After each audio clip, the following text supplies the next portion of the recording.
welcome to Dead Formats, a movie podcast searching for forgotten films hibernating deep in the ocean.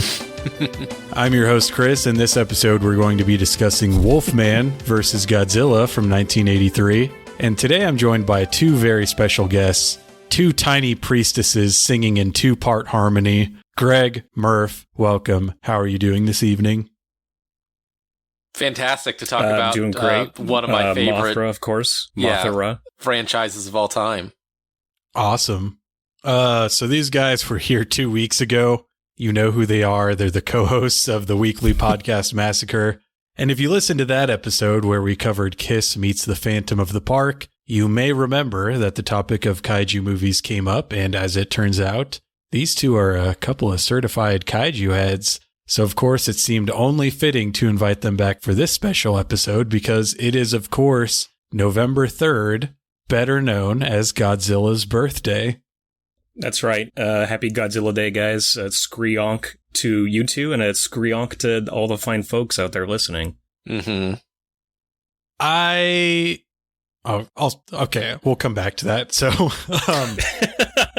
our Dead format this week is an unmade quasi-fan film, sort of official, one of the great what-ifs of cinema that may or may not be released sometime in the future. Who knows? What are your respective histories with Godzilla films and kaiju movies in general? I take it you're big fans, given that screonk. Totally. Yeah, I can start. My first sort of memory of Godzilla is the really bad 1998 Matthew Broderick Godzilla, the American TriStar film. And I was one of those movies where I put it on all the time as a kid because just the inherent concept of a giant lizard attacking a city is just one that appeals to everybody, I think. Well, you're also a big Jean Reno fan from early on. I love Jean Reno. I mean, honestly, that movie did make me a fan of him because he's the best part of it, for sure. But I realized a couple years later down the line, when I was a little older, that I never finished that film because I always got so bored that I turned it off and left the room as a little boy. But I would still say that I loved it because I liked seeing the monster whenever he showed up, you know? But I did go see Godzilla 2000. Wow. I believe I saw it in theaters. I think you did. Because my mom... I think you did, because one of the things I remember from that time that I bring up constantly and no one gives a shit about is, of course, after I feel like 98 Godzilla was like a financial success. So, yeah. And sort of renewed interest in Godzilla. And I will always remember the trailer, the English trailer for Godzilla 2000, because it features Rob Zombie's song Super Beast. And I think it is one of the funniest 2000s relics that no one knows that what I'm talking about when I say it, but sorry to interrupt. Go ahead. You saw it's fine. The marketing 2000. I think I must have also had a VHS tape with that trailer on it or something, because I remember watching it a lot. Yeah. So I saw 2000 in theaters and I absolutely loved it. And I was told early on from my mom, who was a Godzilla fan when she was young, that that was the real Godzilla. The other one you watch all the time, that's not the real one. So I've always just kind of had a weird reverence for Godzilla. But and then here or there throughout the years, I would watch a couple. You know, I feel like there kind of started to be a big groundswell of Godzilla love around the late 2000s, mid 2010s. People kind of started really actually taking these movies seriously, and Criterion started putting them out and actually would feature them on Filmstruck, which is where I watched a ton. And then they put out their Godzilla box set that I bought. But my real Godzilla obsession starts with this guy right here, with Murph. Hey. Who, I will hand it off to you for the next part of this. Sure. To back up into my history, I do remember my mom worked at a department store, Brindle's, and I would go hang out in the back and walk with her. And I remember I can still see it. There's a big scar on this finger that just walking by grazed a box, a staple, something, and started bleeding profusely. And okay, such a baby. Stop crying. You can go pick out a movie. So I went and I remember getting Godzilla versus Mechagodzilla. And the box art, and it's just always been such a fascination ever since. It must have been 6-7 years old around that time. I always loved it. Bought a bunch of toys. I still have this little baby Ghidorah that came in an egg. Oh, hell yeah. There was a whole series of them, all the monsters in little eggs that you would hatch. And yeah, just always loved it. Saw 98 in theaters. Oh, you got Mecha. Yeah, that's a nice one. I have a Mecha King Ghidorah next to me, yes. Damn. I'm going to have to go grab one of them in a second so I don't feel left out. You don't have it in reach? I mean, that's I don't. It's a little sad. I'll just say. I also have a Mothra poster rolled up next to me too. I haven't hung up yet. Actually, I had a separate Mothra poster behind me. I also need to put up. I should have worn my Mothra shirt. I think it's sturdy. But anyway, I've just always loved it. And then when Godzilla vs. Kong was coming out, and it was in the pandemic, there wasn't a lot to do. I was hanging out with, these guys on Discord a lot, and I said, you know what? I want to watch all of the Godzilla films. I got the Criterion box set. I bought as many of them as I could on Blu-ray. I think now I'm down to like 2 that I do not own that are just very expensive, actually. And then 98s and Godzilla -1. I still haven't bought either of those, but I've watched them all until now. I thought I had. Now I'm glad you're filling in this little piece of my thing. But yeah, right. it was me and Greg. There was a hole in our hearts. And a couple other people just hanging out, watching Godzilla films. We would cram sometimes 2 a night. I think maybe 3 towards the end of it, but just trying to get ready for the movie. We did also like all the King Kong movies, Kong movie. Right? Yeah. Beautiful. Well, we missed Son of Kong and we missed King Kong Lives. Missed. So you have to go back and fill in those gaps. I've filled those in, but yeah. King Kong Lives, don't knock it, man. He does bite a crocodile in half in that movie. And it's like weirdly gory, so check it out. It's like an hors d'oeuvre to him, like an anchovy, basically. Yeah, exactly. Yeah. I mean, I kind of have just always been into it. I mean, I know Murph and I are around the same age. We are like the group of kids that I feel like I was in kindergarten when Jurassic Park came out. And so it was like, I distinctly remember like being in kindergarten class and like half of the class being like, what do you want to be when you grow up? And half of the people saying paleontologist because they had just learned what that was from Jurassic Park.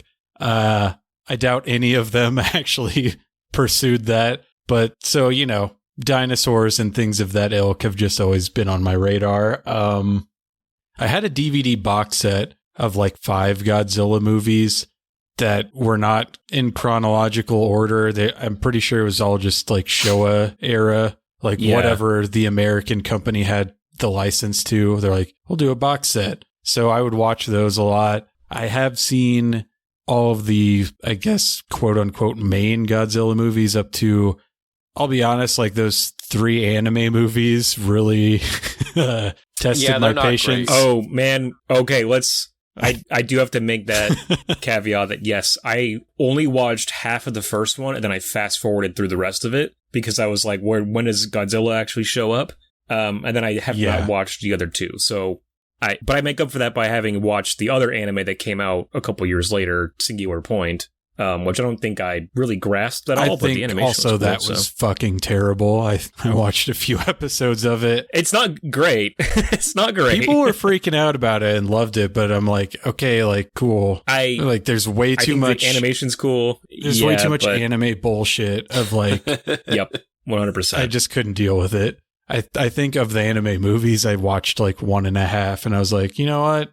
If someone wants to call me a fake fan because I haven't watched this, so be it. Like, I don't give a fuck. It's not worth it. I put them on in the background, same. browsing, the internet, whatever. I had to get to the 3rd one because that's where King Ghidorah comes in. You have to get to him.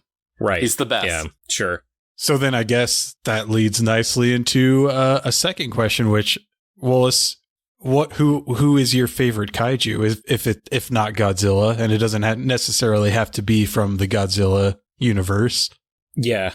Okay. Well, this is a tough question. I also am a big Kong guy. I'm a huge Kong head. That also kind of like, goes into my history of monster movies, is that like one of my earliest memories is being at Universal Studios Hollywood, where they used to have the giant animatronic Kong that would attack the tram as it drove by, and his breath would smell like bananas. Amazing. I went on the tram ride. I must have been 2 or 3. and I have a vague memory of somebody telling me Kong is going to attack us, and it scared me so bad that when we got to that section, I just remember hiding in my mom's like sweater, like just like face, like, you know what I mean, like gripping her, typing like, we're gonna get killed by King Kong right now. So, but of course that also made me fascinated by him. I don't remember when I first like saw the original King Kong, but I do remember seeing Peter Jackson's, loving that one when it came out. I'm kind of whatever about it now, but then I've just been a huge Kong person throughout the years, so it's got to be him. I'm going to cheat and say another one, though. I also do have a massive soft spot for Mecha Godzilla. I think just from a design and concept standpoint, he is absolutely incredible. So, which is your favorite design of Mecha Godzilla? Oh, the original, for Gotcha. sure. I think the other ones are kind of missing a little something. I don't even mind the newest one, like the American Mecha Godzilla. I think that one's actually pretty cool as well. That one actually is my favorite Mecha Godzilla, surprisingly. Of all the things in those movies, I think that was my favorite creature design. I really liked it. They really lean into like the Terminator aspect of him. It's awesome. It seemed the most practical, where there's like many parts moving to the Mecha Godzilla, right? And great sound design on that, like just the way he clanks and whirs, and yeah, it's cool. But that original, there's something actually menacing about his face, like he actually looks like mean. It's great. I love it. Murph? I mean, I gotta go King Ghidorah. He's the king for a reason. It's a great design. The sound for him is absolutely terrifying. He's got no arms, which is just an odd thing. But also, I love when Gigan's like a sidekick. I think he's a great number 2. Yeah. Gigan, he never really stands on his own, but like if he's in a scene, he's value added for sure. Yeah. And that's, look, I don't want to just discredit my guy Rodan, too. Rodan fucking rocks. He's maybe got the best theme of any of the monsters. Rodan music is so fucking good. Yeah. Yeah. Rodan, my favorite kaiju, even above Godzilla. And he definitely is that second. Like I would compare him to the Starscream to Godzilla's Megatron, especially in, what was it? What's the second legendary King film? of the Monsters? Yeah, he definitely has that sniveling, but also like one of the best action scenes of those movies is him with the jet pilots. Yeah, that's great. So cool. Yeah, he's definitely or I guess it depends. Like in the Rodan movie, it's both a male and a female. I don't know about the legendary ones or anything after that. Really doesn't matter. They are a non-binary monarch. Rodan, my favorite Toho kaiju. Also a big fan of Daimajin and Pulgasari. Love those guys. Oh man, Pulgasari. Yeah. Pulgasari is excellent. I think I learned about Pulgasari from listening to you and mutual friend George talk about it, I believe. Big Pulgasari head. Thank you for that introduction, because that movie rocks. Also, like, I wouldn't say I'm like a huge Kong fan in general, but King Kong versus Godzilla, like the 62 or whatever year it was, that's like a top 5 Godzilla for me. I fucking love that movie. 100%. Yeah. I was already very biased towards that film because it included Kong, and then one of the first dates I went on with my girlfriend, we went and saw that at a theater out here, and it was like, it was amazing. It was so cool on a big screen. I think my review on Letterboxd for -1 was just about how when the King Kong versus Godzilla music kicks in, like how much I fucking freaked out. It adds so much to that climax. Yeah. I think that actually has a lot to do with it, really, why I like that movie so much. And Rodan, as you mentioned, like they both have Ifukube is prolific to say the least, but honestly, that was one of the best like things about getting into Godzilla, and Murph and I were marathoning them, was like discovering Ifukube really and like actually getting to hear all his music. I make it a point, I haven't done it this year, month is almost over, so I gotta get to it, but like I try to watch another like a new Ishiro Honda movie every October. I'm trying to like space it out so I don't just like binge all this stuff and like, oh, now it's done. I was something to look forward to for it. And it's always such a treat because he worked with Ifukube so much that it's like, okay, I'm gonna watch another Honda movie. That means a new new score by him to listen to, and I get so excited for it. I would say so. Probably may have been during the height of the pandemic. I was watching like all of the non-Godzilla Toho like kaiju films, which pretty much are all scored by him. I would say when you watch them in succession, you realize like, oh, it's not really a new score. It's like a lot of it's reused, or it's just like he's just like, fuck it. Yeah, I'll just call it something different. No, totally change a note here and there. I mean, like that is also the Toho style, just with the films. I mean, like they would just do, reuse stock footage from older Godzilla films and call it a day, right? Like they would shoot as little as possible at a certain point. Yeah, I mean, what can you expect? He probably scored at least 50 films in his lifetime. You run out of ideas at a certain point. Tell that to John Williams. Yeah, that guy's still innovating, Is he? Actually, what has he done lately? I think he's going to do the next Spielberg. I just read about that. The whatever UFO movie he's going to do. Yeah.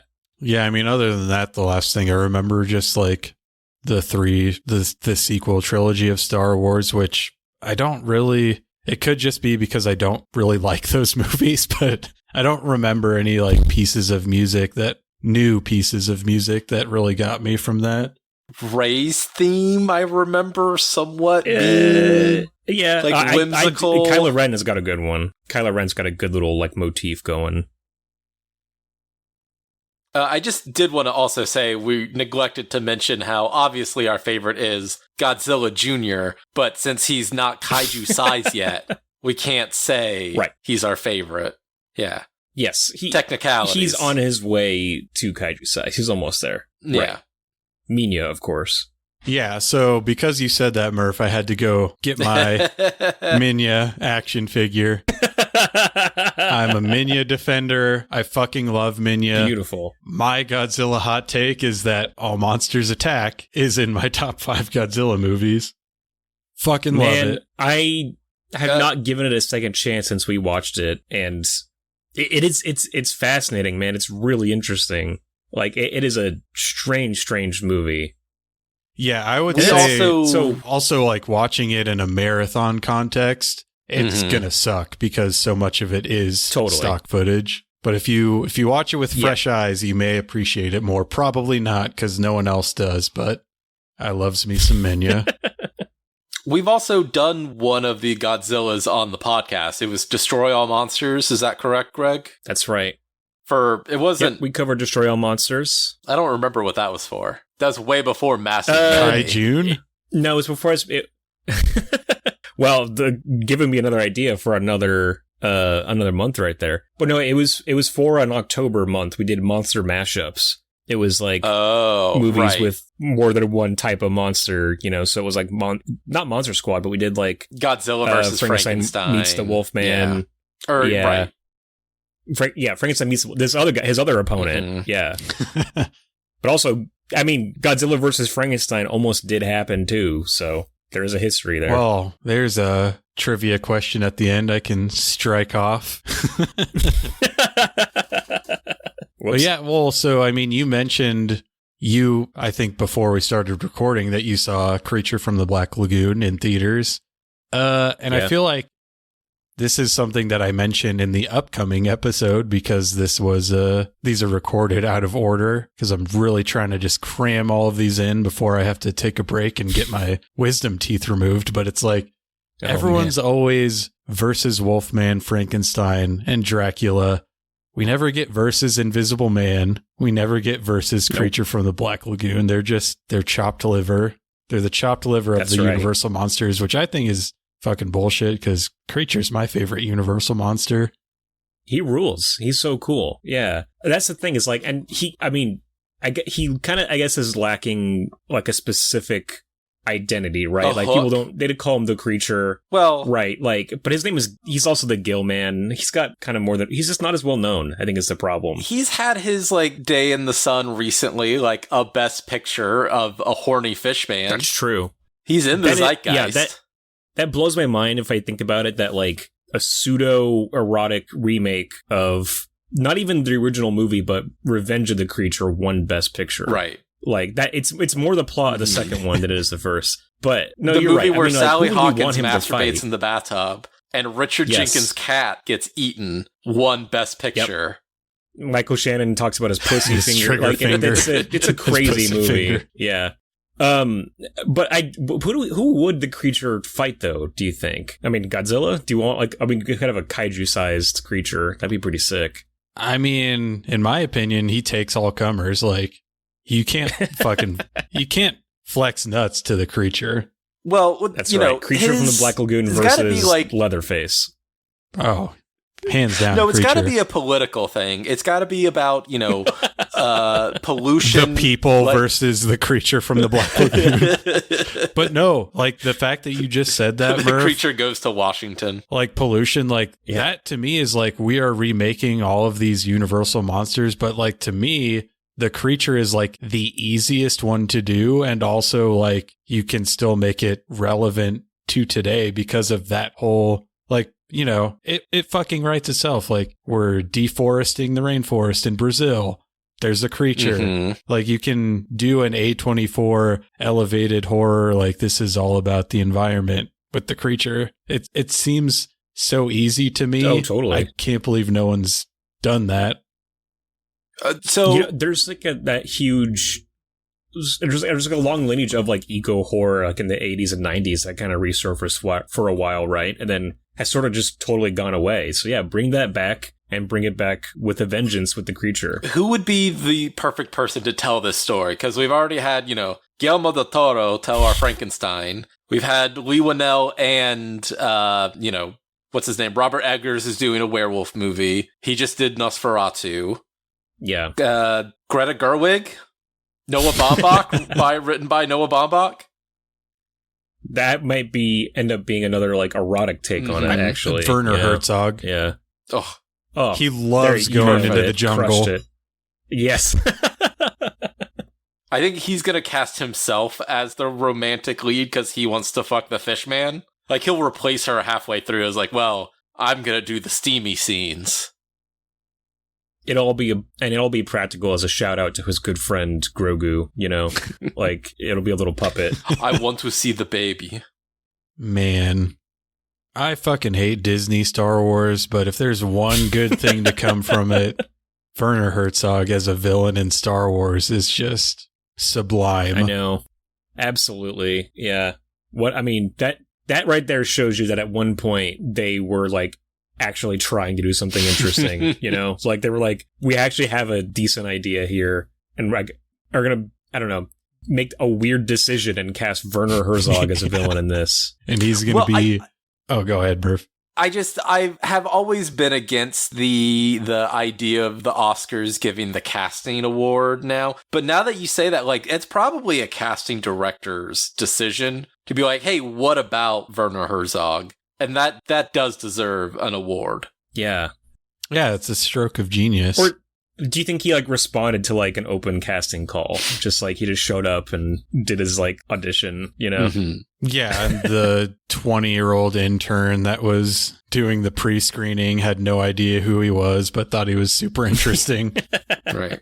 Asked about validating parking. But okay, I did though to like, yeah, I did want to steer back to Wolfman versus Godzilla. Like, I do think that we absolutely need more monster mashups. It feels like a genre that has not been fully exploited. I mean, you have the Universal ones back in the day. Frankenstein meets the Wolfman being the one that kicked it off and probably the best of that bunch. And then you have King Kong versus Godzilla, but it's like, and Freddy versus Jason, of right? course. But where are the crazier? I want some even more insane combos. I want like Pinhead versus Chucky. I want like to just. I know it's rights bullshit, right? That's all it comes down to. But even then, we have all these public domain characters. Have Dracula fight Godzilla. Mm-hmm. That's one I've been brainstorming for a while. How can you do a Dracula versus Godzilla film? And I think you could crack it. You could figure it out. Well, that was the thing, is because I was like a weirdo 12, 13-year-old on horror forums, and after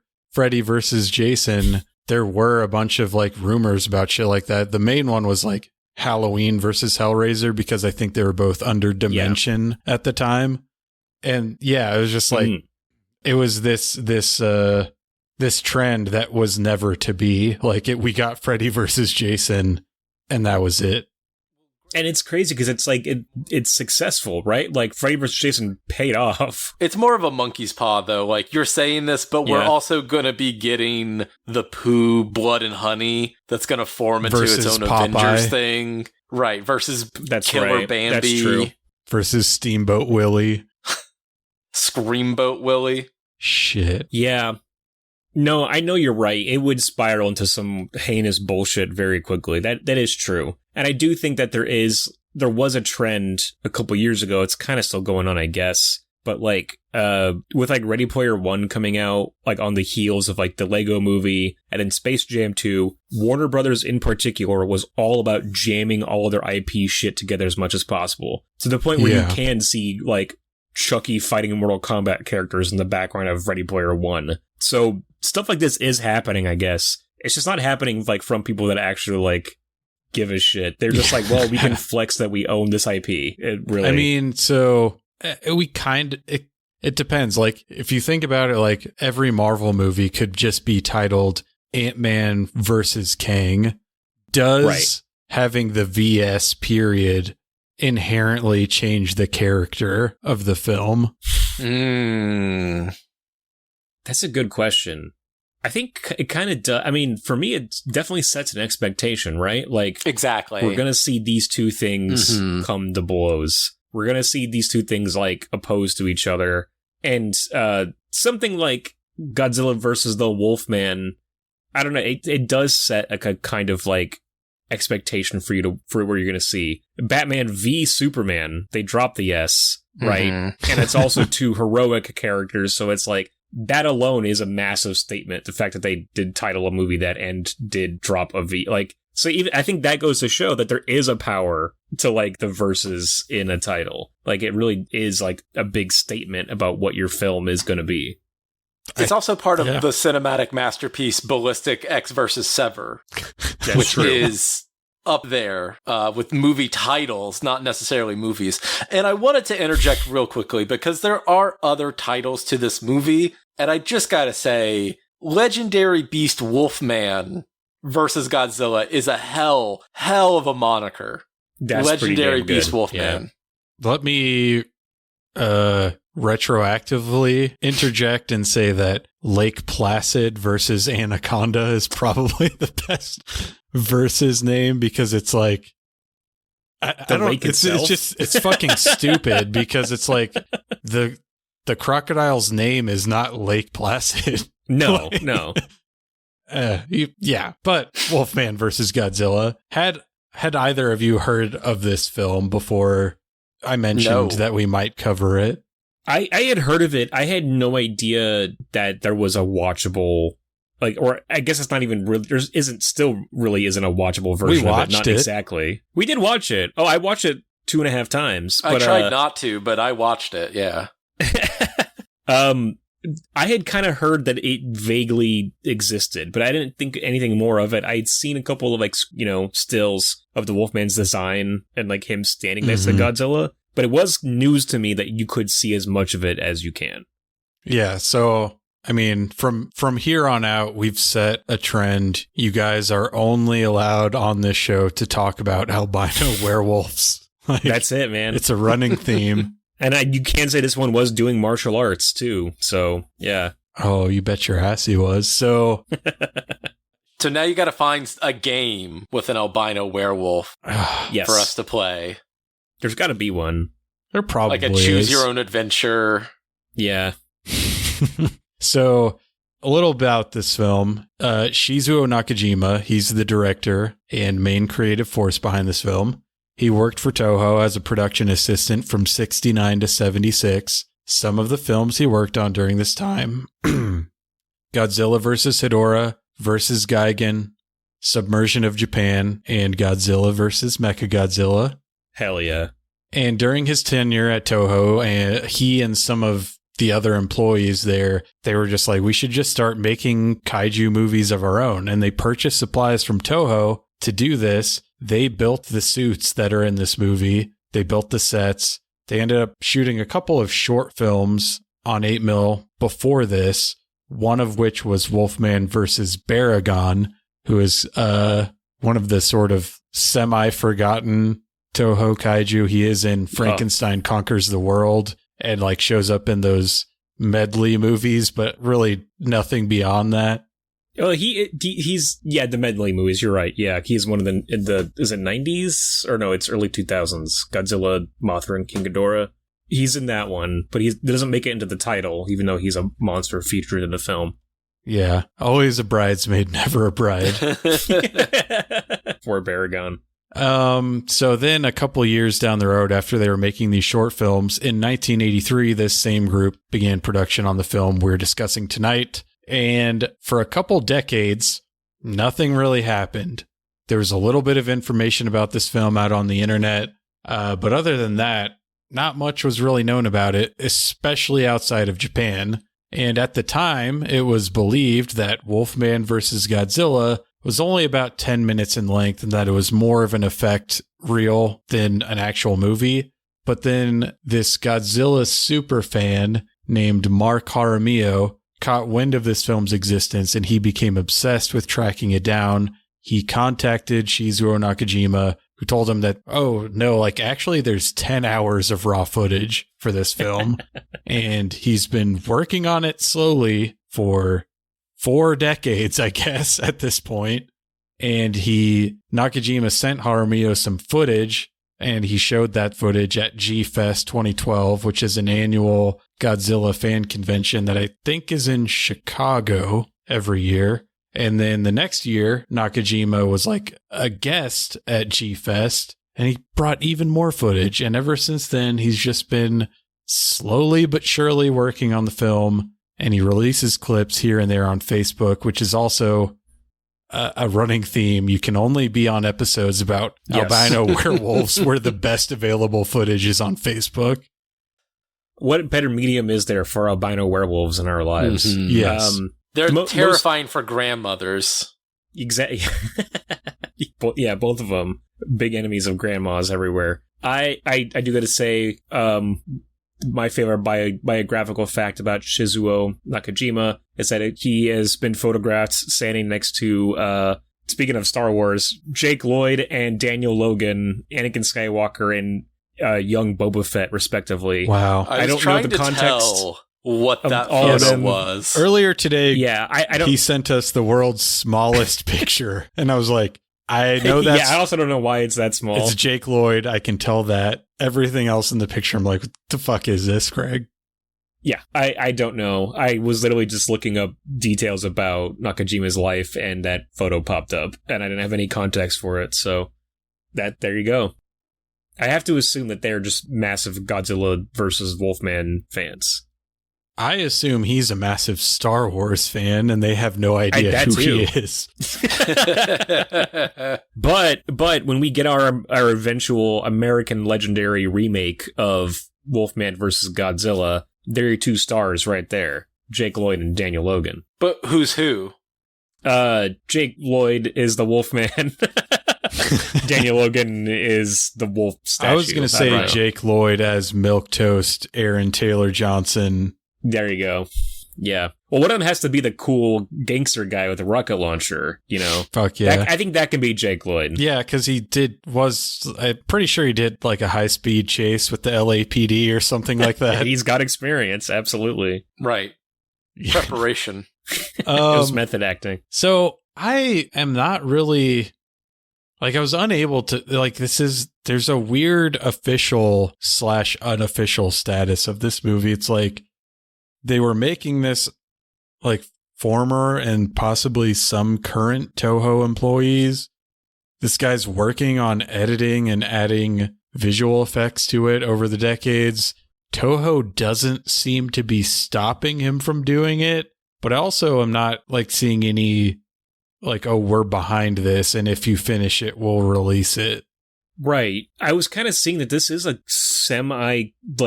more regular thing in Japan, of, like, the fan community making their own content for a franchise is generally just more accepted.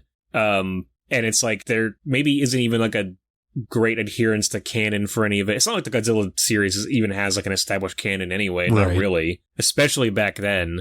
It was just wildly different movie to movie. But, like, So yeah, I don't know if it ever would have been like an official, but like you said, they didn't seem to want to stop him. He didn't stop because like Toho cracked down or anything. It was just like, man, I have 10 hours of footage I have to edit together. That's a lot of work. And so he kind of just like stopped for a bit. Yeah. And I mean, it also cost a lot to process that much film. Yeah, right. I mean, it must have been a huge cost. To not use it, right.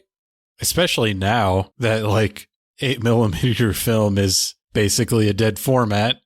Probably not a lot of places out there with the ability to do it, especially in Japan because they are so technology forward, I would imagine. But it's like, I don't know, like you think about this was 83 to undetermined time in the mid 80s when they wrapped shooting.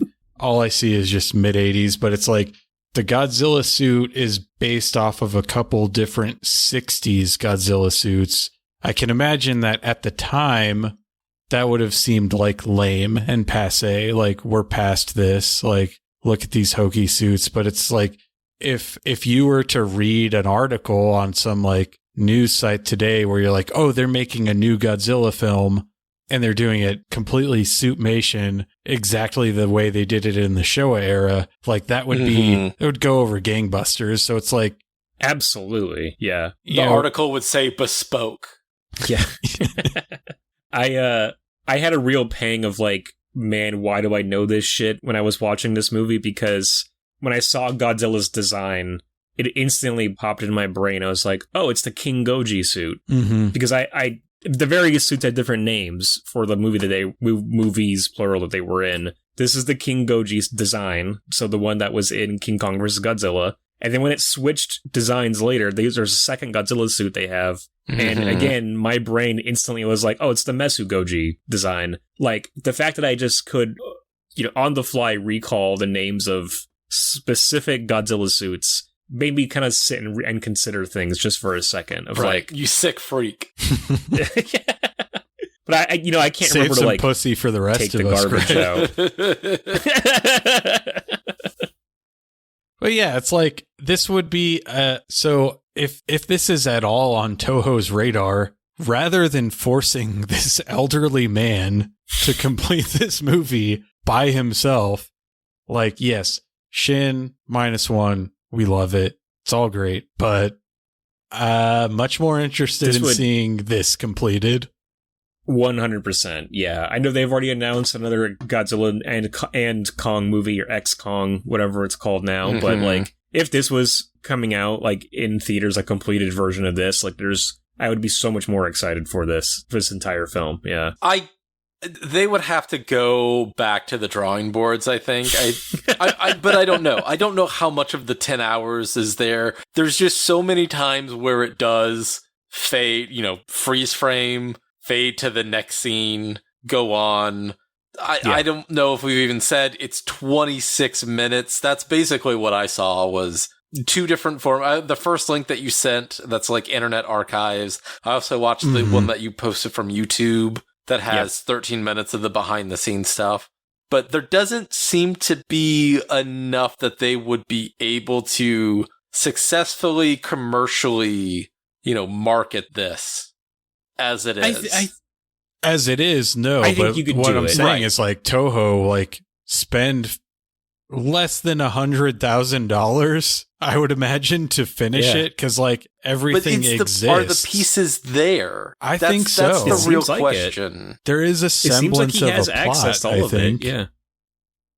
Yeah. All you got to do is hire a couple assistant editors, honestly. Probably, right? Like, just get some guys some help. Get the guys on Netflix who did The Other Side of the Wind to That's finally exactly finish what it. I was going to bring up next, was like, after The Other Side of the Wind, this is the next great, forgotten masterpiece that Netflix needs to save. And there was a stop motion film that came out a couple years ago. I went and saw it at the Alamo Drafthouse. Not Mad God, but it was another film that was like a stop motion film, started in the 80s, that was not completed until the recent years. It did feature a giant stop motion ape from Full Moon. Primevals, yes, exactly. Fucking amazing. Loved it. And it was so much stupid fun. I saw that in a theater with a bunch of stop motion animators, actually. Like a friend of mine, actually past guest Kelly, who was just on an episode that we recorded, He took me to see that because, like, he's a stop motion animator. So I got to see it in a theater with guys that worked on it for decades. Like, guys that were like, yeah, I did, like, a couple of minutes of animation in, like, 1995. And here it is finally coming out. Like, you know, maybe a very niche amount of people would be jazzed, but people would be jazzed to see Godzilla vs. Wolfman finished. I think it's what the fans want. Yeah, absolutely. Fans and non-fans alike would love this. Look, we hadn't even talked about all the ravenous Wolfman fans out there. There might be people that don't give a single fuck about Godzilla that are just clamoring at the bit for another Wolfman film after, you know, Lee Whannell's, like, pretty average to bad Wolfman movie just disappointed earlier this year. So this is for them, you know? This is for the Wolfman heads out there, too. Man, this year, it seems like a lifetime ago when I saw that. Yeah, seriously, yeah. It's one of the consequences of, like, unstoppable news sources. It feels like fucking every week's a month. So one of the inspirations, so the things I read about Nakajima is, like, he was inspired by Tsuburaya, obviously. He says a lot of this is just, like, remakes of things Tsuburaya has done, which I'm not, like... Well, yeah. Outside of what Tsuburaya did in Godzilla films, like, I haven't watched, like, every episode of Ultraman. So it's like, there's probably a lot of references that I wasn't picking up on, but his other point of reference was the 1961 Hammer film, Curse of the Werewolf, which I'm sure Greg has seen. Oh, hell yeah. Oliver Reed, 100%. How stuffy is it? Great movie. Oh, no, it's... well, look, how stuffy do I think it is, or how stuffy are you going to think it is? Can you be objective about it? No, I guess not. But no, that one's great. That one's a very good movie. It's weirdly, I think, especially for, like, a Hammer film, it's way more, like, reserved than you kind of expect. It's funny, you know, they remade Dracula and Frankenstein and The Mummy and, like, really amped up, like, the action and gore in those. But Curse of the Werewolf is far more, like, I'm not going to say, like, psychological. There is still a werewolf that is running around and jumping across buildings. But it has, like, a weird kind of, like, prolonged, like prologue to it before you ever get to the guy who's going to become the werewolf. You know, like, there's a big... It's kind of like one battle after another. And honestly, it starts, like, focusing on his mother. One Wolfman after before another. He's even born. Mm-hmm. Exactly. Yes. Yeah. God, if only Benicio had turned into a Wolfman when the police arrest him in that movie. Hey, I'm a Wolfman Benicio defender. I have always liked that movie, and I don't understand why people don't. I still haven't seen it. I've never seen it. Yeah, I got literally see it. The first Blu-ray I ever bought. Oh, hell yeah. Oh, that rocks. Saw it in theaters. Oh, that's so cool. It must have been Dark Knight for me, but yeah, I was so excited though to see that the design of this werewolf was Curse of the Werewolf. I was like, yeah, that has to be it, right? And then in the YouTube video that you sent over that has, like, the behind the scenes footage and, like, the fan made, like, credits at the top, they credit, like, I think was it Anthony Hines? I forget the name of the guy from Hammer that wrote that film, but they, like, mention him as part of the credits for this movie. Wow, I didn't catch that. I pretty much skipped over all of it because let me get on a soapbox here for a second. Sure. If you are uploading quote unquote rare or obscure things, it's not your chance to put your stamp on it. Like, you got to do it archivally, like the best possible quality, closest to the original intent. Do not add SpongeBob shit to it like that one did. It's like, yeah, it's super weird. Also, like, stop freaking out about 60 FPS. Like, not everything was meant to be seen in 60 frames per second. And therefore, when you do that, it looks fucking weird sometimes. This is definitely not shot in 60 FPS, so it should not be, exactly. Exhibited at 60. But yeah, he, for whatever reason, he credits Anthony Hines for the script and also Kurt Siodmak, who wrote the original Wolfman. He's trying to say characters based on or inspired by or whatever for this. But that is a big thing. I wish we knew more about. That is the biggest mystery for me, is who is this guy that turns into the werewolf? you know, like, and then becomes a giant, I guess. What is his story? Is he like a decent guy otherwise, or was he kind of like, I don't know, a piece of shit that he used to be a piece of shit. Now he's a werewolf. From the 2 seconds we get, it's almost like he's Indiana Jones. Maybe. It could be something like that, yes. But it is also kind of unique that, like, we don't have a lot of, like, I guess it's kind of Ultraman, right? Like, a guy that turns into a kaiju. Yeah. I mean, I'm guessing I don't really know that much about Ultraman. I've seen Shin Ultraman and that's about it. But for the Godzilla series, that's kind of cool and unique. Yeah, I mean, that's, trying to think if they have ever done that really, not just in Godzilla, but Toho in general. It's like... kind of have Jet Jaguar, I guess. I think he's just a pure robot, though, right? It's been a while since I've seen that one. He is a robot that wills himself into sentience and then size-changing powers. It was not something that they designed him to do. He just decided to be able to do it. It's kind of awesome. Yeah. And then their Frankenstein, like, he just gets bigger over time. Well, okay, so that one, it is the heart of Frankenstein that is on a nuclear sub that gets... Because the Nazis... It's on a Nazi submarine.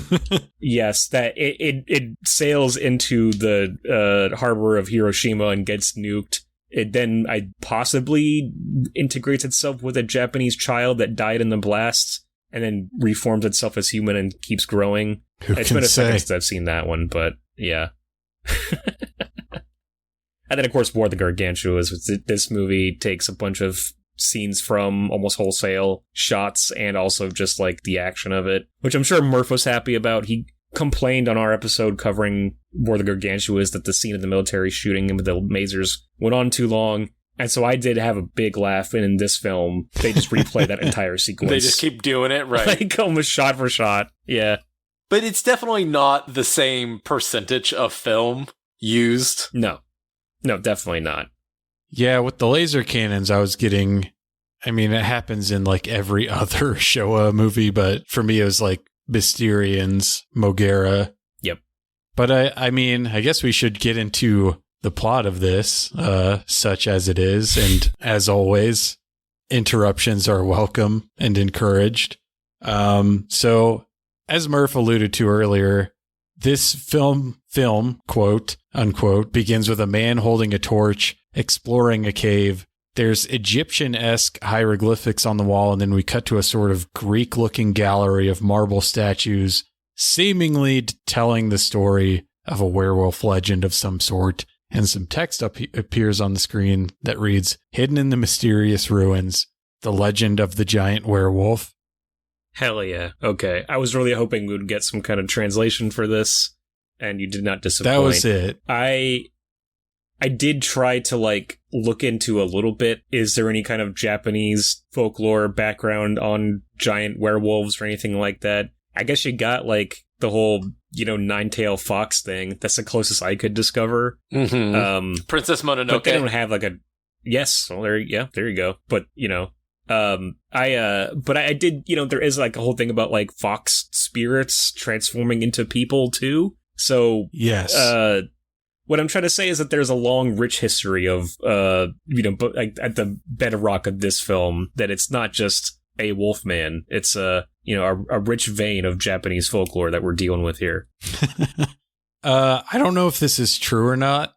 This was something that was told to me by one of my Japanese teachers in college, but the reason that Japanese people answer the phone moshi moshi, which does not mean like hello, is because supposedly it's sounds that the fox spirit Kitsune cannot make. So it's like a way of checking, are you a fox spirit trying to trick me on the phone? Because they would not be able to respond moshi moshi. I don't know if that's true. That's just what I was told. That's wild. Oh, man. I mean, I'm going to go around parroting that as if it is fact now, though. Yeah. You know, I'm not going to do any further research. That's just a thing I'm going to tell people from now on. I like to answer ahoy hoy, much like Mr. Burns. Yes. Wasn't that the original, like, that was the original he wanted intention? it to be, but it didn't take off. Yeah. We cut to a scene of a man and a woman in an apartment, and this man, whom I believe the woman calls Tezuka, he's transforming into a goddamn werewolf, What did you guys think of this transformation scene? For amateur, it's pretty nice. Yeah. Yeah. No, it's good. It's very fun. I'm trying to decide if is it late enough that it's inspired by American Werewolf in London? He did mention that specifically. Okay, I thought so, because I was trying to. It's either the Howling American Werewolf or both. But then I was mixing up my timeline in my head. Those were the same year, actually, right? Like 1980. Yeah. Oh, same year. Right. You're right. Yeah. Yeah. But that idea of the kind of snout extension part, I'm like, that has to be an American Werewolf reference there. But I liked it. I think it looks really good. Obviously, it's very rubbery, but it's still, like Murph said, for amateur, it's impressive stuff. Yeah, I mean, rubbery, that's an interesting way to describe it, because it's like, when you think of like Toho in the 70s, like everything is rubbery. So like, yes, yeah. Conceptually, if this didn't exist, I know this was 83, but it's like, if you were to ask me what a werewolf transformation from Toho in the 70s would look like, it's like, yeah, kind of that. Yeah, pretty much. Yeah. I do think that like there's something a little, I don't know, the clothes ripping on it too is a great touch. You see his back and his like shirt rips and there's like the fur underneath. I really, though, I like the look of this werewolf when he's small a lot more than when he's a giant. Like it is a much, much better design, I think. And why does he start out dark if they're gonna have him albino-ish?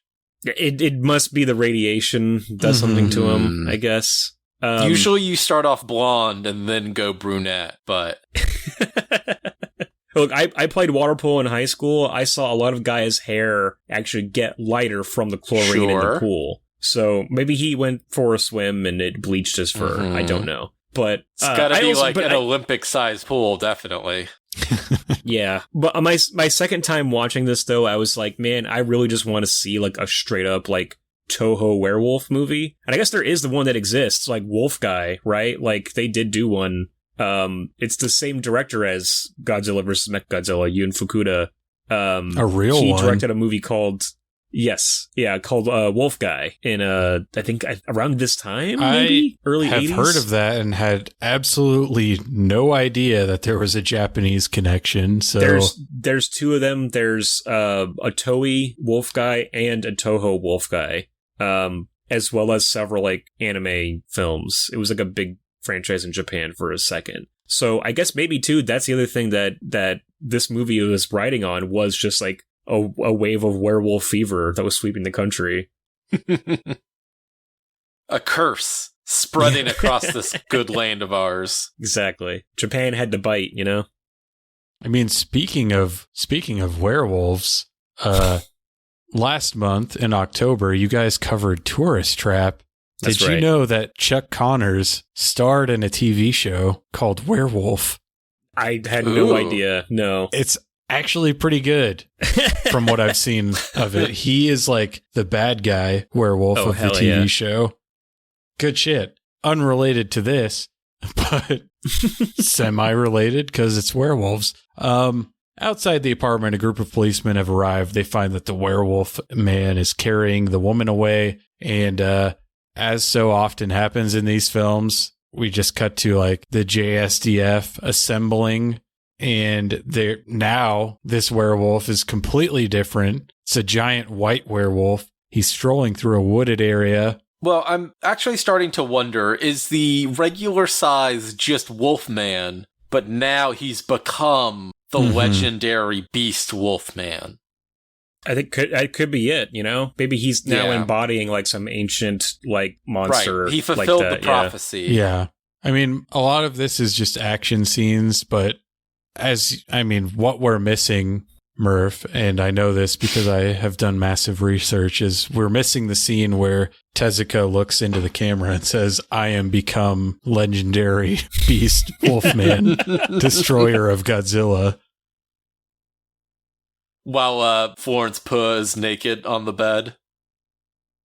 Possibly. Mm-hmm. I've only seen that movie watching it on someone else's airplane screen with obviously no sound, and I was like, this looks like the most boring movie I've ever seen. God, David Lynch would be so proud of you. You may not be wrong about that. It was pretty boring, I thought, and I saw it in IMAX here. So I was just thinking about how it's going to be like one of the most important films of the decade. Yeah. Like, literally, after we talked and thinking about just Godzilla and the nuclear age and how impactful that is, and it's this story about a guy who's regretting the decisions that he's made and is even trying to prevent further destruction of like kind of weird, like we don't need a hydrogen, but we have these things. We don't need even bigger destruction because they're going to have even bigger destruction as well.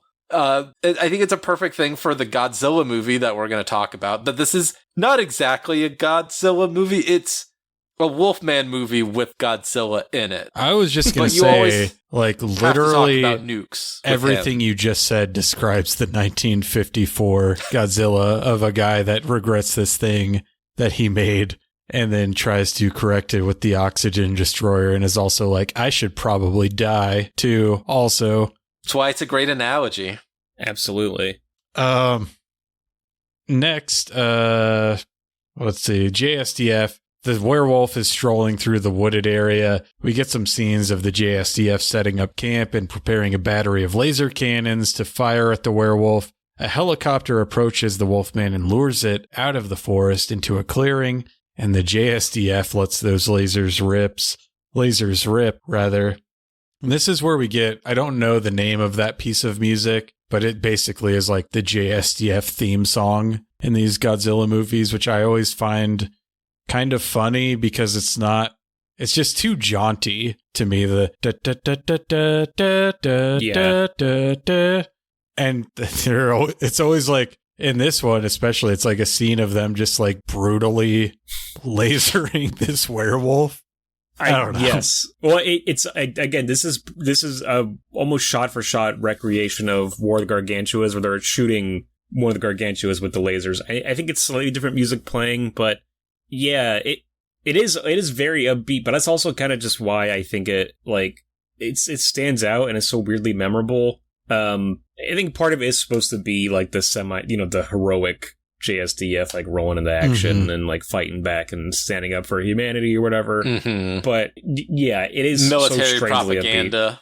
Maybe in a way, Ishiro Honda has a pretty interesting military history himself and was very like anti-war and like just kind of very much an advocate for peace, whatever, with his film. So it's a weird combination to have it be so heroic sounding with footage of the military. It feels like that's maybe not even his to say. I don't know who's to say, but also flip side for audio, the sounds coming out of the legendary beast Wolfman at this time are quite distinct. It sounds like the MGM logo RAW. It just is a lion. Yes. Yeah. I didn't put together that it could actually just be the MGM lion, but I think it is without the final little roar, but it does that, and then it switches to like a bobcat or like some a other cougar. kind of big. Yeah. Yes.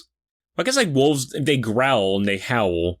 We don't ever see him howl though. Like that would be cool. I would want a giant kaiju wolfman to have like a howl power. You know what I mean? Like maybe he shoots sonic waves when he howls or something. I mean, I don't know. Honestly, if I that were would fuck with Mothra for sure. Exactly, 100%. If I send were her flying off to design a Wolfman kaiju now, he would absolutely be able to shoot like solar powered moonbeams or something as well.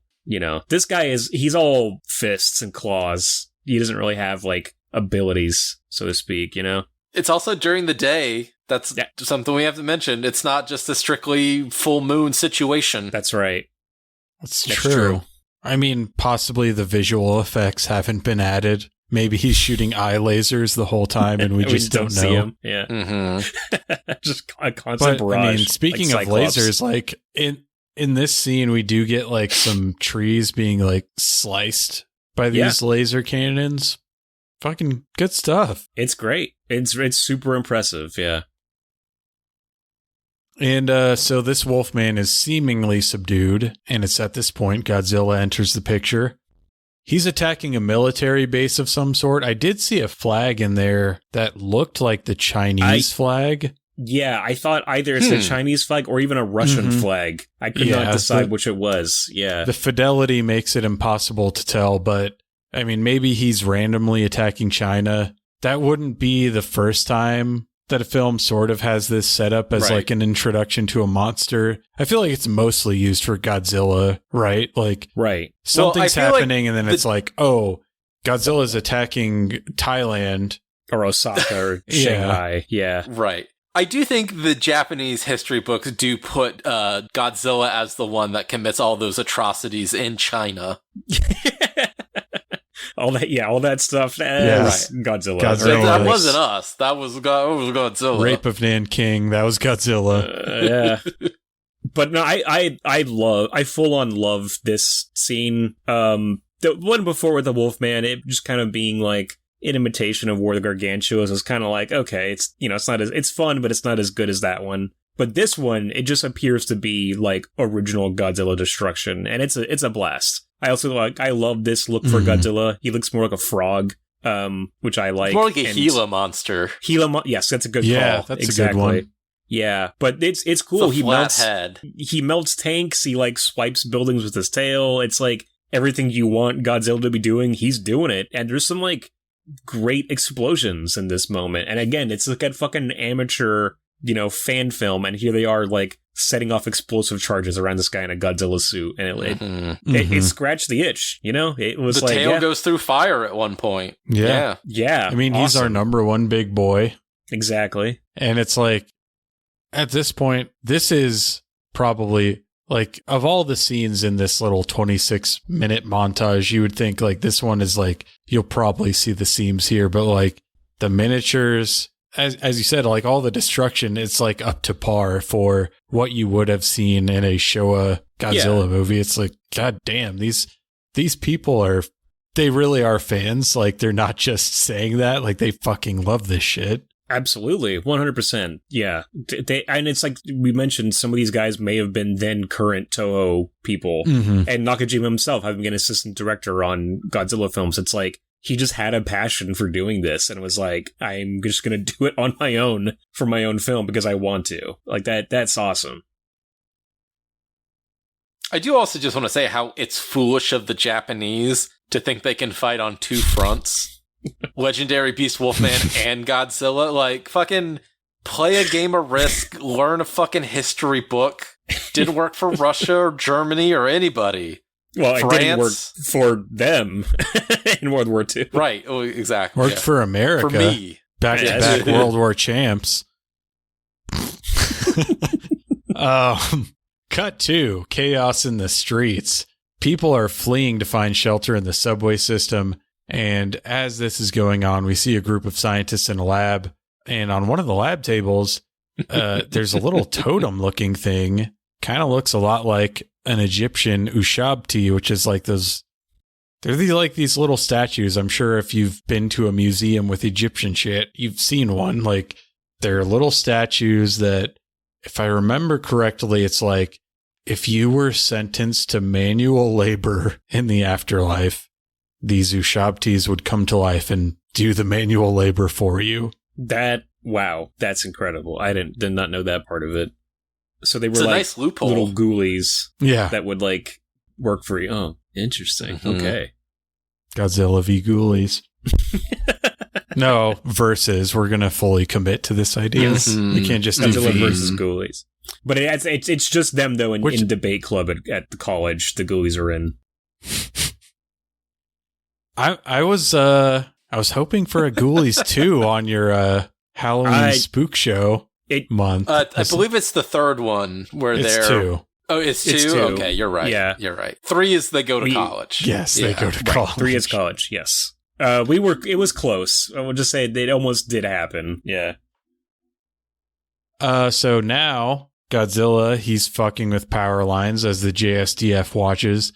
And I'm sure you guys also, having watched every Godzilla movie, you guessed like, oh, they set these up to guide him towards the Wolfman. Yep, absolutely. After the laser cannons failed. Because, I mean, that is just King Kong versus Godzilla, right? This exact same plot point, I imagine. Mm-hmm. Yeah. And probably 5 other movies. I feel like it's also in likely. Hedorah. Maybe. Oh, yes, you're correct. Yes, that's right. Along with some other things we see in the fights later on, I also feel like is from Hedorah. But yeah, so, there's more destruction. Godzilla's lighting random buildings on fire, and through the flames, we see the Wolfman. Good shot. Oh, he jumps through the flames. Yeah. It's great. It's it is epic 80s movie, Karate Kid-esque. Like, we're going to have some kind of, epic score. Wolfman's the best around, and nothing's ever going to keep him down. Nothing does keep it. He gets knocked down a lot, and he does not stay down. That's true. He's going to hack through a block of ice. Going to get the girl in the end, obviously. Yeah, I recently have been forced to getting back into Pokemon Go. One thing I got to say is you got to know your typing, and clearly Wolfman is not weak to rock type, so I don't know why Godzilla keeps trying it. It's not very effective. He tries it back too, multiple times. They both just 3 times. They both learned Rock Smash and are just, using it for all it's worth. Yeah, so there's a brief struggle.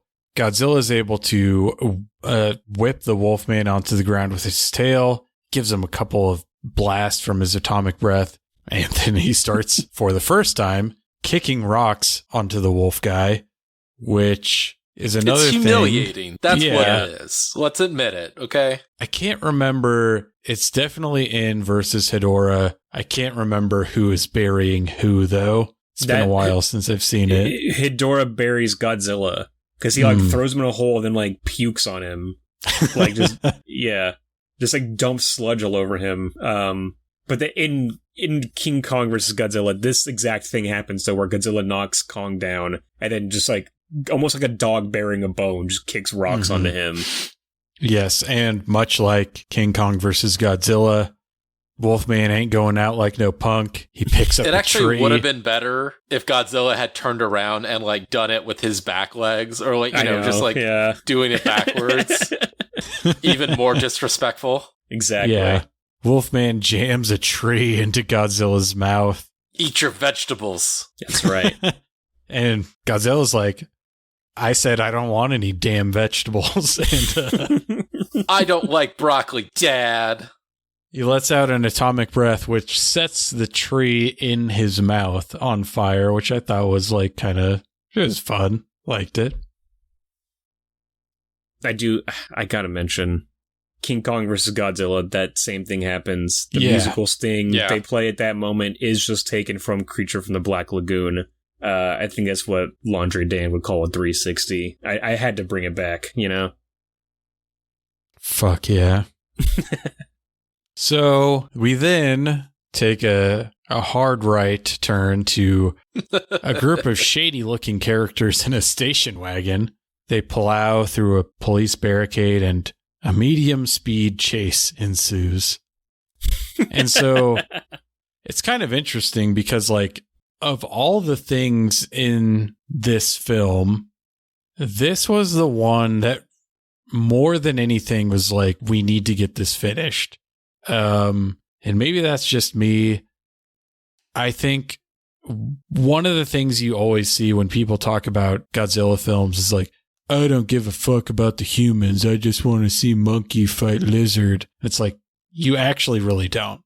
90 minutes of that, you don't want to see that. But on the reason people say that is because Toho historically gives no reason for you to give a shit about any of the fucking humans in it, because it's always a journalist or a scientist who's dating the sister of his journalist/scientist colleague every single fucking time. But when I saw this, I was getting kind of flashes of the early Gamera films where it's the main characters are criminals. They're a little bit more interesting. So I was oh, finally, a Godzilla film from this era with interesting human characters. I thought this really piqued my interest. This is why it makes sense that it makes sense that Nakajima worked on Godzilla vs. Mechagodzilla, because that one actually has a really fun human plot with a bunch of action and spy shit going on.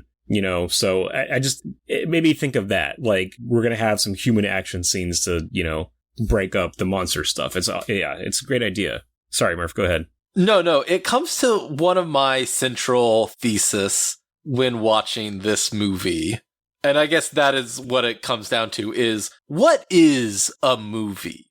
And when we get into the idea of a Godzilla film, and that's exactly what people have said for years, oh, these human aspects are absolutely terrible. I don't care about Vera Farmiga and Millie Bobby Brown, that's Kyle one of the Chandler, worst of them. Yeah. Any of it. But it seems to be that there needs to be some connective tissue between these scenes to give us some emotional baggage to carry in, to care about any of the things. So to have a 26-minute quote unquote film with minimal aspects of characterization, there's no growth. We get this, as you said, medium speed chase that's a very 70s vibe to it as well. Oh, with the a music guy is that great. takes out a fucking bazooka against the cops. What does it take to be classified as a linear film? Like, what do you need? Obviously, this is very experimental in the editing style of what they've done with the film, the footage that they have. But do we classify this as a movie? Is this a film, a student film? Is this an experiment? Is this something that escaped from the lab? What is it?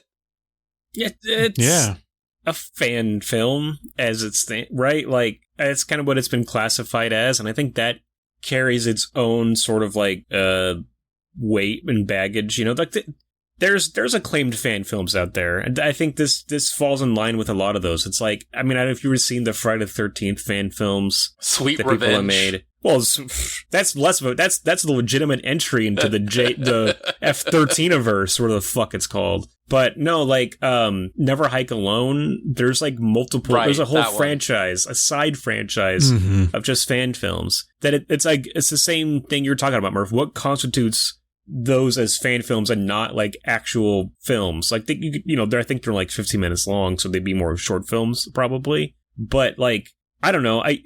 This to me is also very much the fact that like the editing is all over the place, and we don't have a totally coherent plot to go off of. That's also not even that unique to the Godzilla franchise. It's not like the plot of Godzilla vs. Hedorah is straightforward, or the editing in that is conventional. Like, this feels so much in line with this era of Godzilla already, or I guess like the previous era. This is right before Godzilla 85, so. But like, this doesn't feel that different from any other Godzilla movie, just on the margins. You know what I mean? It feels like you put a Godzilla movie in after you've had a few too many, and you keep falling asleep and waking up like 10, 15 minutes later. You hear this screonk, you wake up, and it's like, oh, Wolfman's jamming a tree down his throat. Now it's time to party.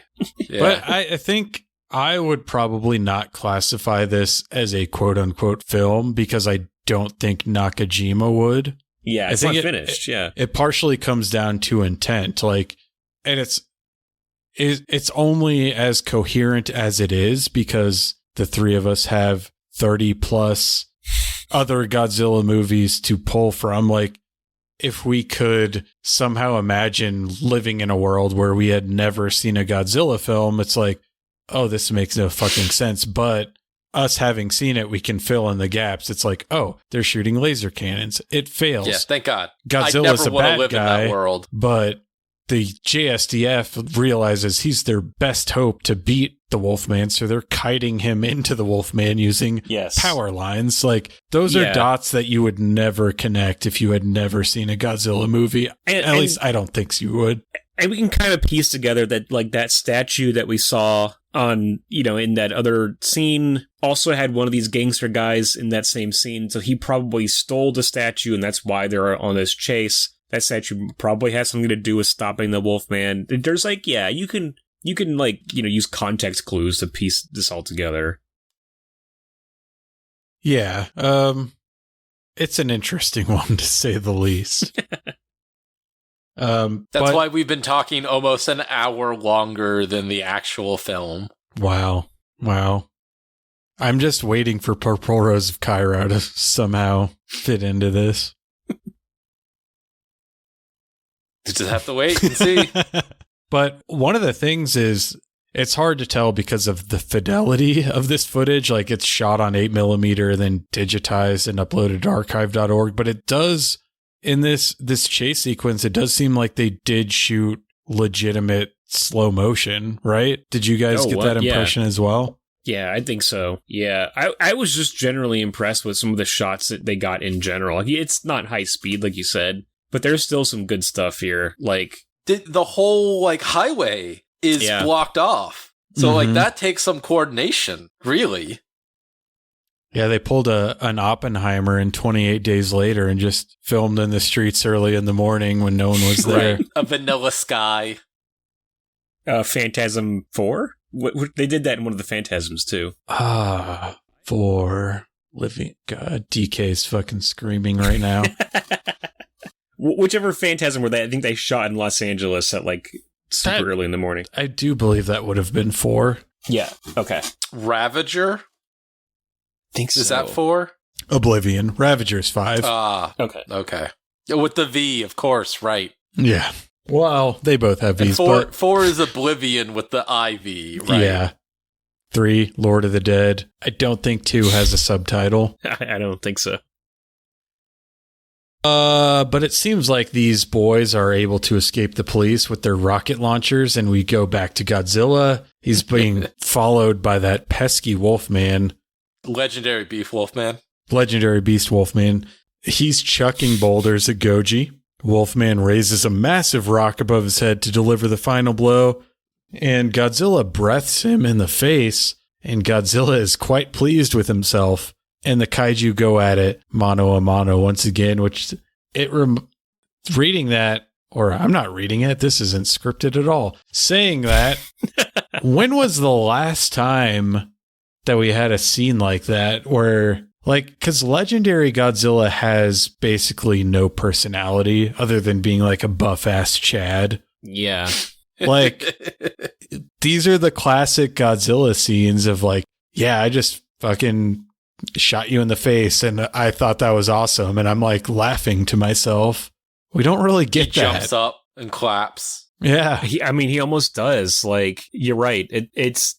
I had the same thought when I was watching it, that it's like you can attribute so much personality to him because it's actually a guy in a suit. They actually take the pains to like make you aware that it's a person, like, you know, but it reminded me so much of like, that was a big reason I realized like I love King Kong versus Godzilla as much as I do, is that fight is filled to the brim with those moments where Godzilla literally like applauds like himself after he beats a shit out of Kong. And it's so funny every single time. And I was so happy to see a moment like this. And that basically justified this existing, that they're alone. The Wolfman getting shot in the face and dropping the boulder and Godzilla celebrating. Like, yeah. The new Godzilla, he feels more like a cop to me than like other versions of Godzilla, you know? Because they always talk about like, it's like his duty to protect us from the other Titans or whatever that bullshit. It's like, it literally feels like he keeps the policing balance. them. Yeah, I mean, he's basically Ice. Like, Kong, show me your papers. He's more like the Illuminati of everything. Like, he's pulling the strings. He's giving a beat down. Like, I do not appreciate you speaking about the big man this way. And look, I still enjoy those legendary films, but it's less like, you know, the Toho Godzilla when he is helping out humanity. It really feels like, oh, he's a friend to us all. You know what I mean? And this one, it feels like he's not going to hesitate to like blow your ass away. Him and Ken Watanabe shared a moment together before Ken Watanabe blew himself up. That's true. But to your point though, Chris, like, yeah, there is so much life to this depiction of Godzilla. Still, like, even just the brief moments we get with him, it feels like Godzilla, you know, it feels like that classic Toho energy. Yeah. I mean, legendary, hashtag not my Godzilla. I think I like all.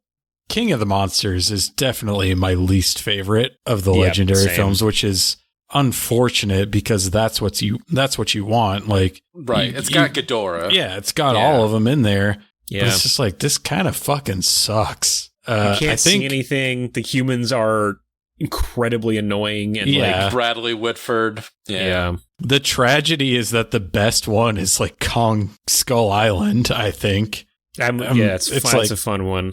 Which I'm sure as a Kong fan you enjoy, but it's like, we're doing this Godzilla universe. You should maybe make like a good Godzilla movie. I honestly did like Frozen New Empire. Frozen Empire was like the New Ghostbusters. Empire. The new Ghostbusters. Right.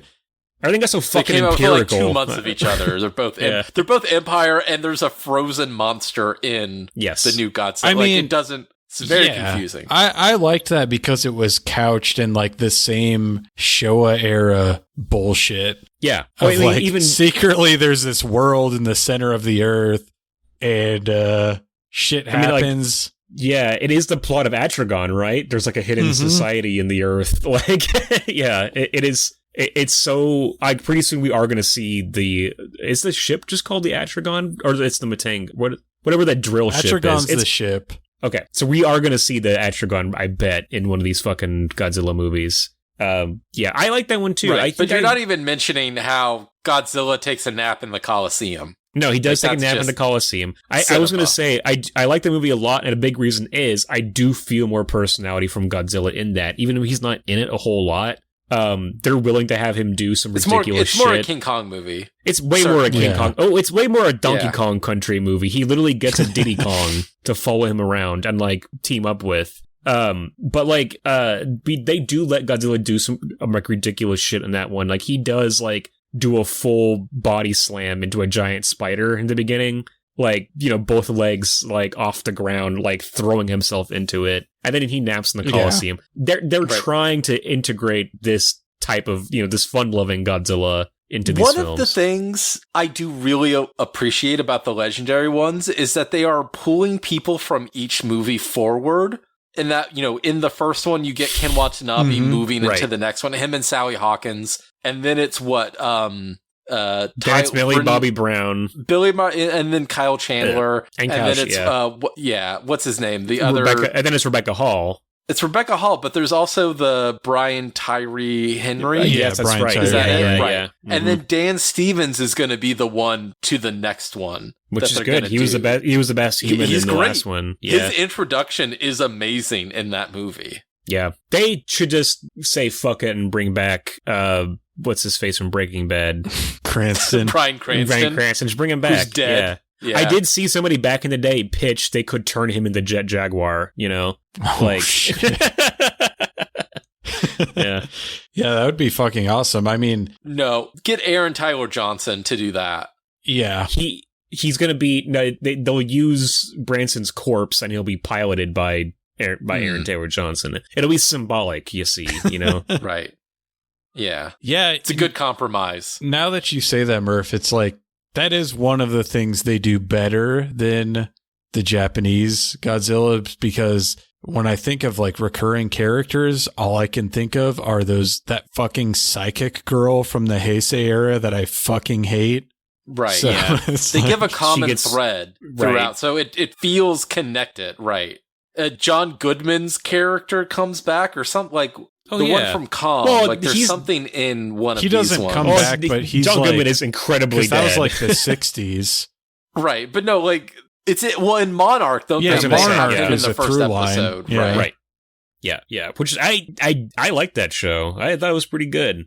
I thought it was a fun show. I thought it was very enjoyable. I watched like 2 episodes and did not dislike it, but for whatever reason, I just kind of fell off. Look, you got to get to the last one. The last one is where the real action and great stuff happens. But also, it's cathartic. It's not really a Godzilla show. It's not. It's kind of pitched like that, but it is far more about the family drama of it all, which I found actually genuinely compelling. Right.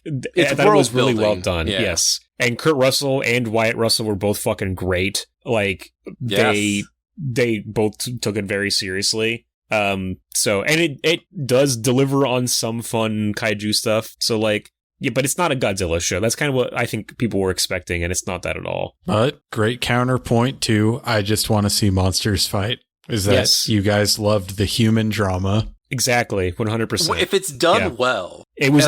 This one really was like heartstrings pulling, the whole dynamic again with the Russells of the time jumps between them being the same character, and the monster. Out well.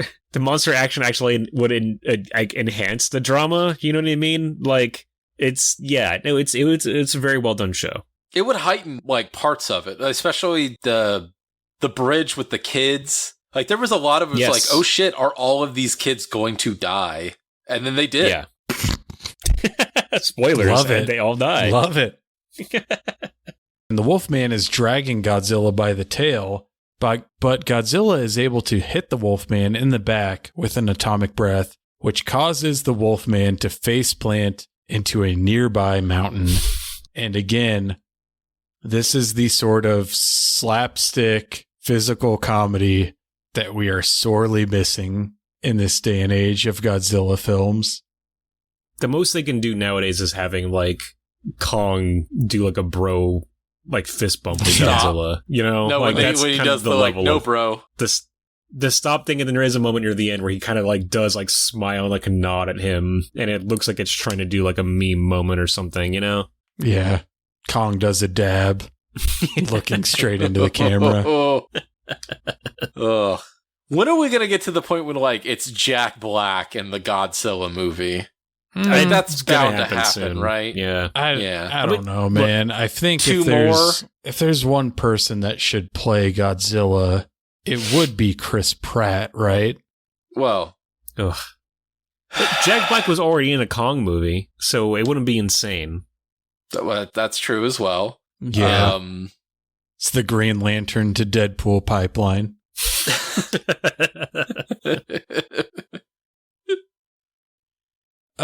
So we get another scene of Godzilla kicking rocks onto Wolfman. I guess he's trying to bury him. He's looking down on his opponent ominously. There's an abrupt cut to the woman from the very beginning riding a train through the countryside. The JSDF is there as always. The train stops. Panicked passengers run away. And Godzilla's fucking with power lines again. Wolfman shows up yet again to another fight. And again, Godzilla's kicking rocks at him. And again, he looks down ominously at his opponent. Yeah, no, like... Yeah, so... It's like you start to wonder... This has to just be alternate takes, right? Right. I think so. The padding is what they call it in the industry. Yeah, he says he shot 10 hours of footage, but is it like 9.5 hours of Godzilla kicking rocks in the Wolfman and then 30 minutes of the actual plot? Right. It's Tarantino's like, I shot 10 hours on Kill Bill, and 7 of them are of Uma Thurman's feet. Yeah. Mm-hmm. I think that's what we're dealing with here. But I just want to say, too, I was disappointed we did not get a train destruction scene. Our running through line when we did our Godzilla marathon was I did count how many trains are destroyed throughout the franchise over the years. Mm-hmm. I think I even mixed in the King Kong numbers too. It was like 40 something, right? I believe 40 some odd trains. That seems high, but no, but it was crazy. It was more like 14. No, it's higher than that because like Shin Godzilla has a scene where they crash like 10 trains into him. Is it Destroy All Monsters, the one that we covered, where it has the long one that like wraps around the train track? Wraps around the train tracks. Yeah, that's great. I love that one. We have 0 breasts, 40 destroyed trains, power line foo, kicked rock foo. I got to issue correction. There's breasts in Terror of Mechagodzilla. Wow, I don't even remember that. When the woman is being made into a cyborg, the space apes burst into the operating room and she's there topless on the operating table. Godzilla, much like the Marvel universe, it's just so oddly chaste. Yeah. I can't even comprehend breasts being in it. Does sex even exist in the world? No. Yeah. Everyone except Godzilla is a virgin. It's all eggs. Everyone just lays eggs. Godzilla included, apparently.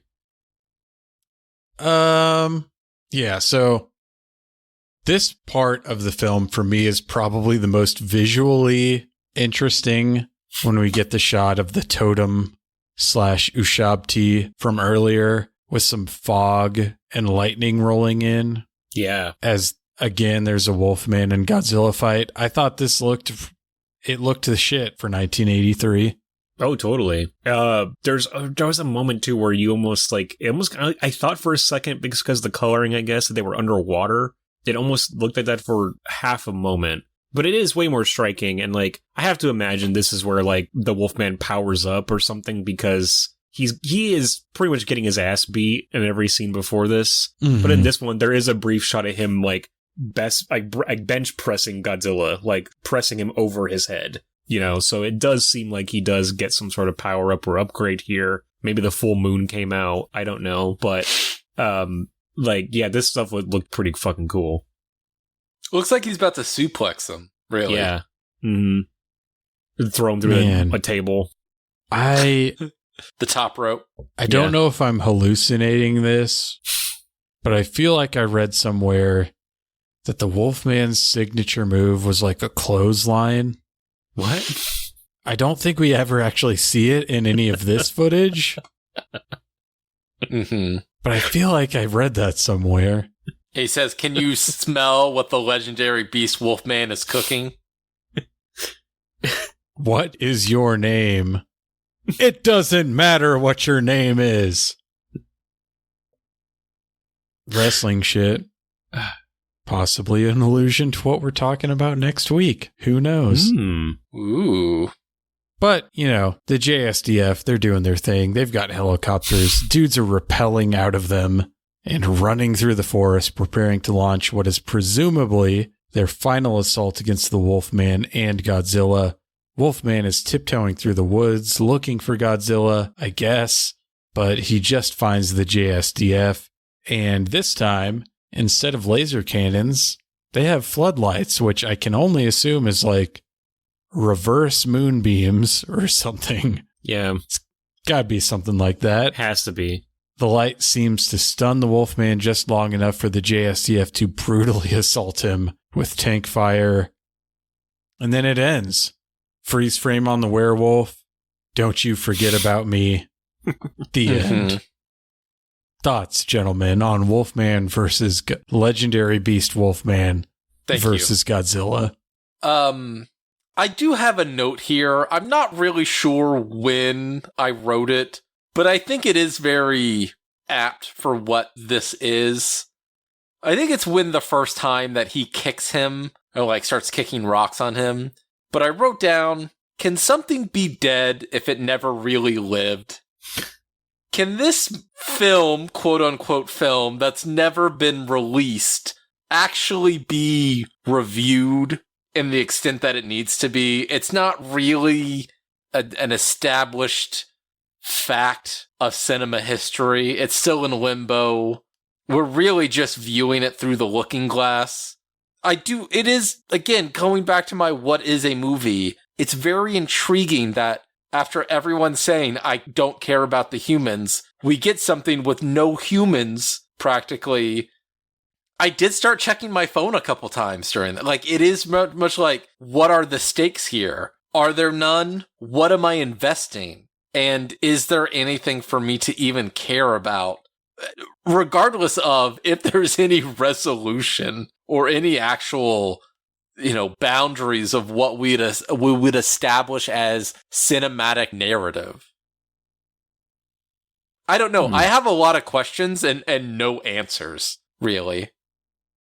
I mean, honestly, that is a great point, that any review we give of this is really just a review of it as a novelty and it's not incomplete as a movie. Yeah, you can't review as a movie. If a tree gets shoved down Godzilla's throat and no one's there to hear it, did it really get shoved down his throat? Man, honestly, no, Murph, that's great. All I can say is that, as a diehard fan of Godzilla, I found this to be fascinating to watch. To see that, outside of the Toho studio system, that this group of fans could produce something that was so believably Godzilla for me, while also incorporating some just apparently fun werewolf shit in there too. Fun transformation sequence, ancient werewolf curses with little statues, gangsters and rocket launchers. This is hinting at something that is probably, when completed, because I have faith that this guy is going to finish this, is going to be a pretty damn fun time. But you're right, Murph, as it stands, how can you actually, attach a review to this? We're just seeing little bits and pieces of it, and we'll have to wait to see if we can ever actually watch the film. It is hard to say, because it's on the one hand, like you said, this isn't a quote-unquote real film.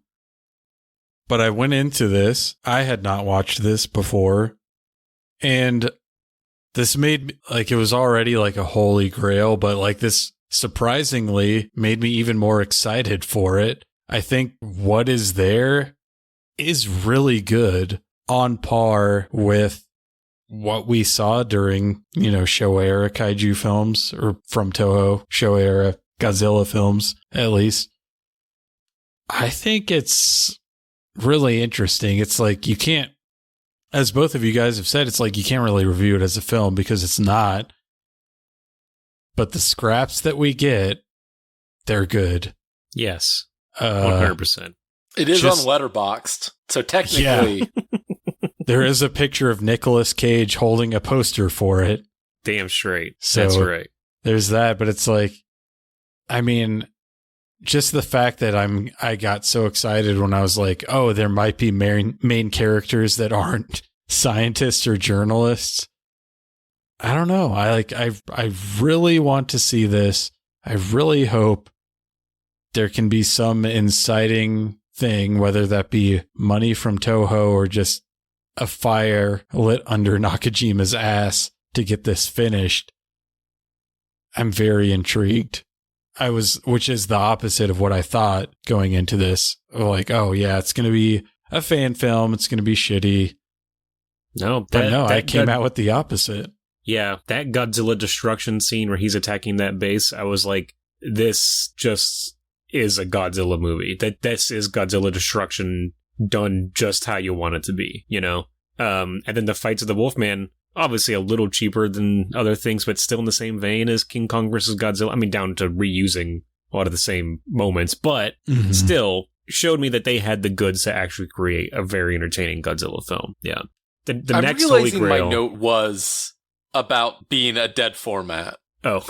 Can it be dead if it never really lived? So you're saying that we've once again broken the premise because exactly, yes. We're good at one thing, if not one thing only. I don't know. I would say that's It's a question of our time. Yeah. Plato would have shot himself over this. This thus far is the only thing that was never released in any sort of official capacity. It is the deadest of the formats, I think. I mean, even the Alien Contact weird semi-official Russian fanfic, I own a hardcover book of that, so that's pretty real. Yeah. You can physically touch it. That's crazy, man. I think this might be the deadest. Yeah. We did it. The next Holy Grail, though, for Godzilla content, though, is John Carpenter's Godzilla vs. Gorgo, which I think is a fan film he made before Dark Star. That supposedly he does still own all the footage of it and has said he'll never put it out, but it does exist. It'll come out as a DLC for NBA 2K26. As soon as he croaks, we're cracking that vault. He does have his own video game coming out though. John Carpenter's Toxic Commandos. Maybe it'll be you buy the premium edition of that. You get Godzilla vs. Gorgo. One can only hope. But yeah, that was Legendary Beast Wolfman versus Godzilla. Thank you. From 1983. Thank you guys for coming on and breathing new life into this dead format with me. But before we go, I have a little game that I came up with for you guys that I like to call Murphzilla versus Greg Alon. And so the point of this game is that I'm going to read off some Godzilla versus blank things. You buzz in with your name and you tell me if this comes from one of three categories. Is it a lost / unfinished / unmade film, much like Wolfman versus Godzilla? Is it a real thing that actually was produced? Or is it a completely fake thing that I made up? Does that make sense?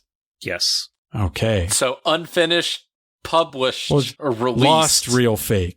Lost, real, fake. Okay. Yeah, and lost is like a wide swath of, it could have been planned, or like this one, like it's they filmed parts of it and never finished it. Fake is just completely something I came up with. And just buzz in with your name. So the first question in Murphzilla versus Greg Alon.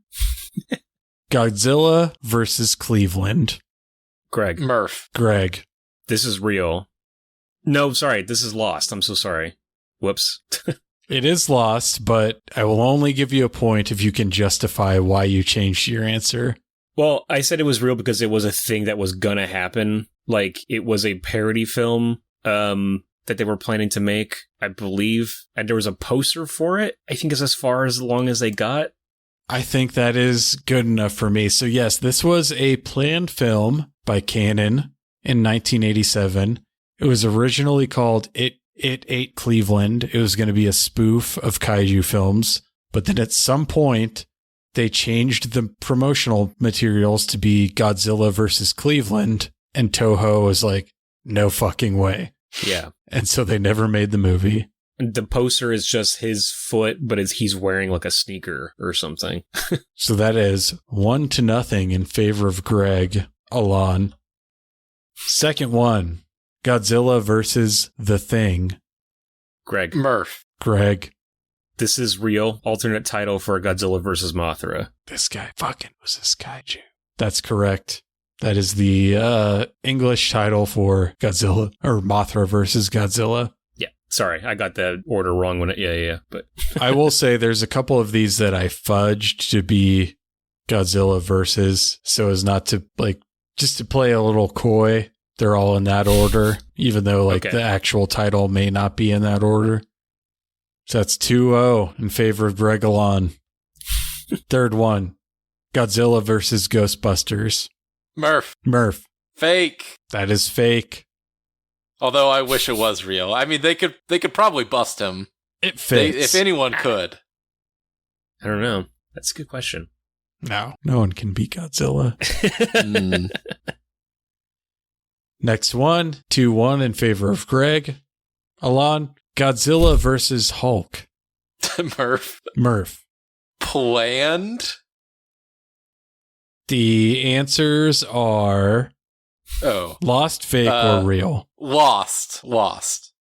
I'm sorry, that is incorrect. Oh. This is real. Released on April 16th, 2025. I was going to say, I have not gotten too deep into Godzilla comics, but I think he did just cross over with Marvel, I thought. So yeah, I wasn't, yeah. Let me turn off my camera so as not to betray any of the answers. Okay. We are still 2-1 in favor of Greg. The next question, Godzilla versus Scooby-Doo. Greg. This is fake. That's correct. Not real. But if you squint, couldn't it be? 100%. It should happen. But there is Godzilla versus Harlem Globetrotters. Well, is there? We'll find out in this quiz. The next one was Godzilla versus Frankenstein, which we talked about earlier. So skipping that one. And we're going to Godzilla versus Batman. Greg. Lost. That's correct. 1966. This was going to be an Adam West Batman. Oh. And so Toho There is a script for this out there. They wrote a script, pitched it to whatever production company was making the Batman TV show. And apparently the producer of the Batman TV show, once he found out that this was written as a direct sequel to Batman the movie, he passed on it. It was, I haven't read it, but it apparently has continuity with the first Adam West Batman movie. That's so funny. So we Man, got some days you just can't get rid of a bomb. Yeah. Well, speaking of bombs, I haven't read it, but I do know there's a scene where he climbs Godzilla to put a bomb in his mouth or something like that. Like that was going to be part of it. The next question is Godzilla versus the Mighty Morphin Power Rangers. Murph. Fake. I'm sorry. No. Yeah. This is real.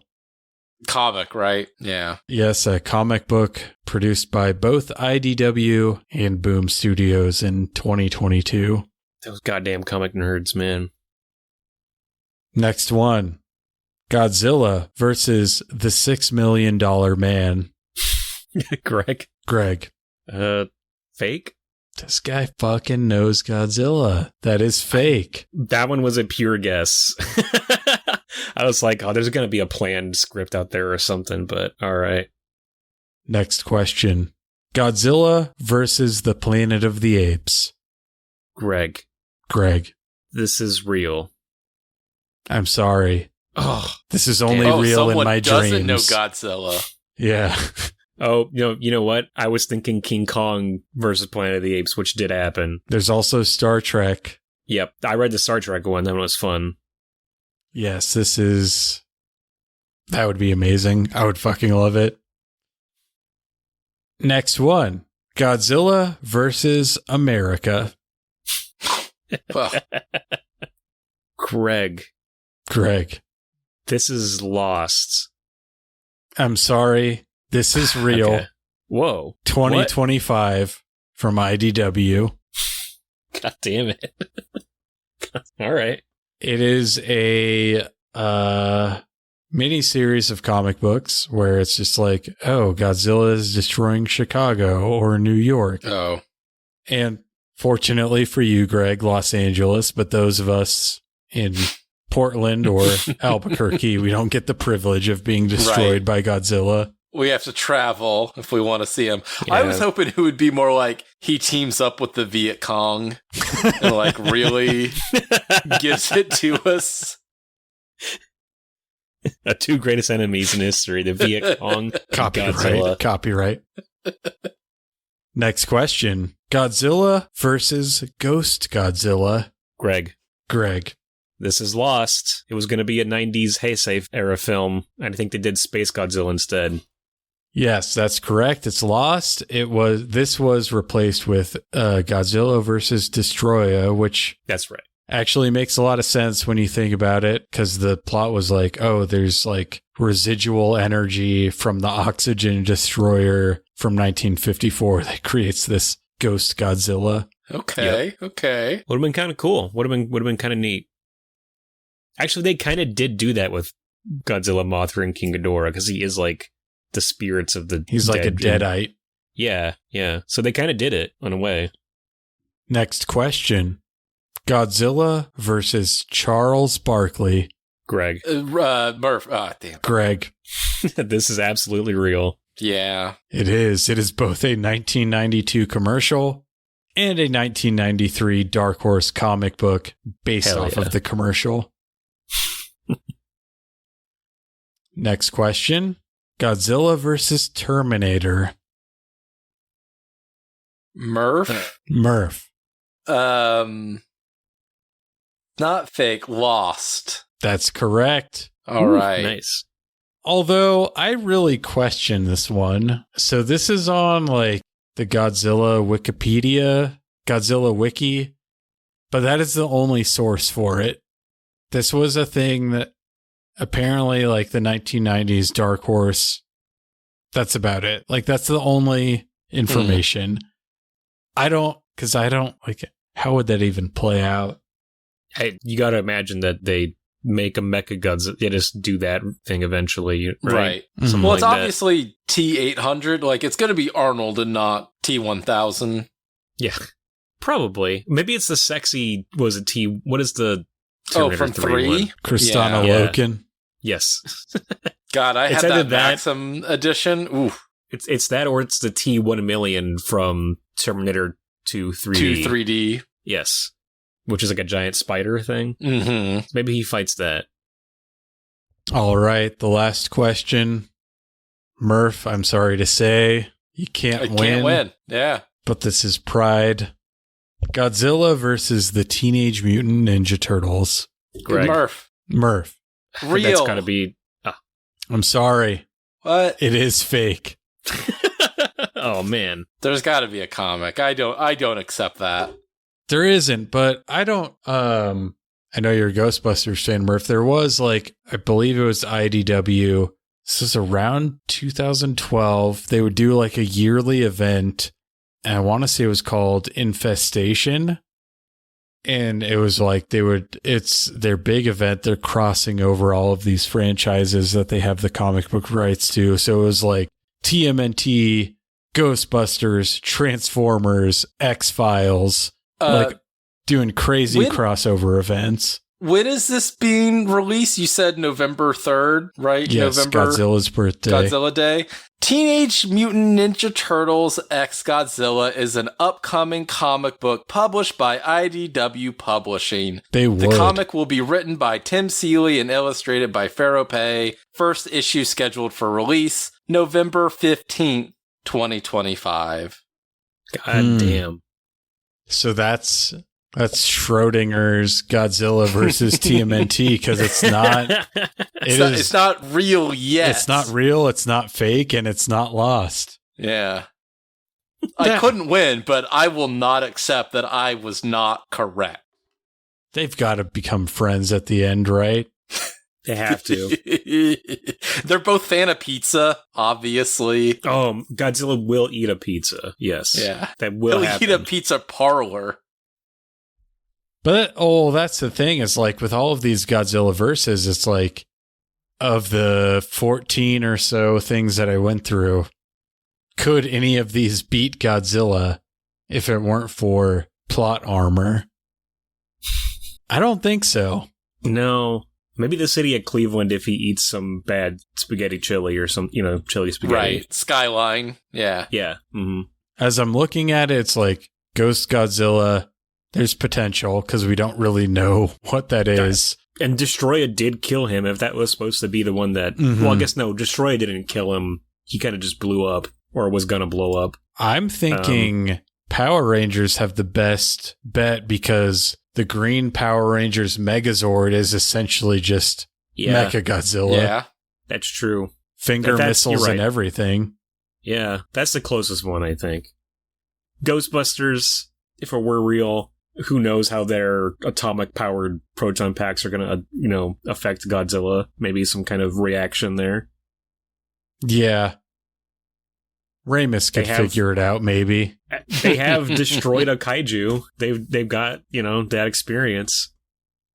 Yeah, I mean, that's the real versus Stay Puft versus Godzilla. Ugh, I'd love it. He could really roast him. I did just put it in the Discord chat that we have, but there is a great picture for the cover of the second Teenage Mutant Ninja Turtles versus Godzilla. All right, I am buying this stupid comic just for that issue alone.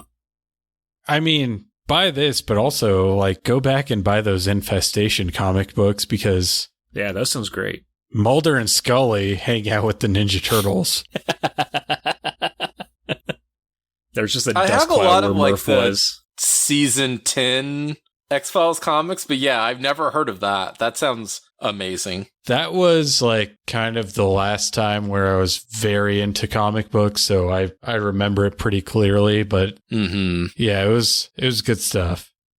I literally just a few weeks ago sold my entire comic book collection, so I cannot this quickly go back out and buy more comics. I have to give it some more time. But They just- You just They started take going up to AA, Yeah. and then you're Yeah. like, God, I fucking need a drink. Animation Anonymous. They take up too much space, and moving them is super inconvenient. So Yes, 100%. And also, how often am I bringing out individual paper comics to read? Like, Jesus, you know? Like, what's the point of Yeah, anyway. yeah, so that was Murphzilla versus Gregolon, and also Wolfman versus Godzilla. Excuse me? Legendary Beast Wolfman versus Godzilla. Thank you. So yeah, tell the fine folks out there what you've got going on in November and where they can find you. Sure, November is all about heading home for the holidays. Our theme is Hometown of Terror. So we're looking at evil towns, maybe a mischievous hamlet or a villainous village. Can we just call it Villainous Village, Murph? Is it too late to pivot? I think so, but I think there's like time for a subtitle. Yes, Villainous Village. Yeah. Okay. But yeah, so we're looking at, evil town horror films over on the weekly podcast Massacre, the horror movie podcast that I co-host with Murphzilla here. They had a different theme every month. It's a blast. Come check it out. We just did The Crazies, and that'll be coming out a couple days after this episode. So check it out anywhere the you remake get podcasts. of The Crazies. Yeah. Yes, of course. 2010, I believe. The Breck Eisner joint. Yes, Timothy Oliphant. Mm-hmm. Wow, not the Romero. No. We do, do a good comparison. It may as well be a joint episode for the two of them. Yeah. It might have been Spike Lee could have directed us. Oh, yeah. I'm batting 500 in terms of calling my shots for weekly podcast Massacre episodes. I'm going to say, I think I'm calling Dead and Buried. That's my prediction for November. We'll see. But yeah, go listen to that. Go listen to the episodes that Greg and Murph did last month in October for Halloween spook shows. Listen to them talking about Kiss Meets the Phantom of the Park on this very podcast. I got nothing more to say. So on behalf of Murphzilla and Gregolon, I'm Chris. I don't have a kaiju pun. And this has been another episode of Dead Formats. If you have any questions about the show, or if you have a Dead Format topic that you'd like to hear me cover, or if you have any suggestions for potential guests, please reach out. You can email me at deadformatspod@gmail.com, or you can reach out to me on Instagram at deadformatspod. Thanks for listening.